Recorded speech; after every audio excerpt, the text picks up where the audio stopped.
house နဲ့ home ကအတူတူပဲလားအိမ် house ကိုဝယ်လို့ရပေမဲ့မိသားစုမြစ်တာ home ကိုတော့ဝယ်လို့မရဘူးဆိုတာသိပြီးပြီလား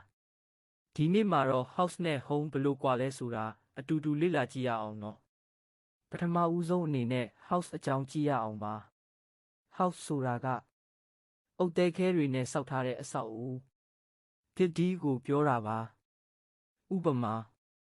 We bought a new house last year. ကျွန်တော်တို့မနှစ်ကအိမ်တစ်တလုံးဝယ်ခဲ့တယ်ဒါဆို home ကကောဘယ်လိုမျိုးလဲ home ဆိုတာကတော့ကိုယ်နဲ့သက်ဆိုင်တဲ့ကိုနားခိုရာနှွေးထွေးတဲ့ခံစားချက်မျိုး feeling ကိုပြောတာပါ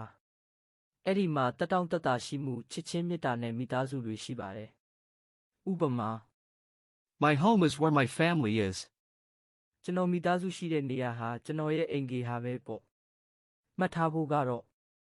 A house can be empty, but a home is full of love. အိမ်ကြီးကဘာမှမရှိပဲဟာလာဟင်းလင်းဖြစ်နေနိုင်ပေမဲ့မေတ္တာတရားတွေပြည့်နေတဲ့နေရာကိုမှ home လို့ခေါ်တာပါတယ်ဗျ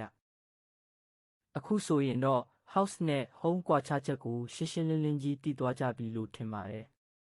အင်္ဂလိပ်စာနဲ့ပတ်သက်တဲ့ဗဟုသုတတွေရယူနိုင်ဖို့ကျွန်တော် channel လေးကို follow လုပ်ထားပြီးအသေးလေးတွေလည်းပေးခဲ့ကြပါဦးနော်နောက်ဗီဒီယိုတွေမှာပြန်ဆောင်ကြမယ်နော်လေးစားစွာဖြင့်မောင်မိုးဆက်နန့်တာမြေ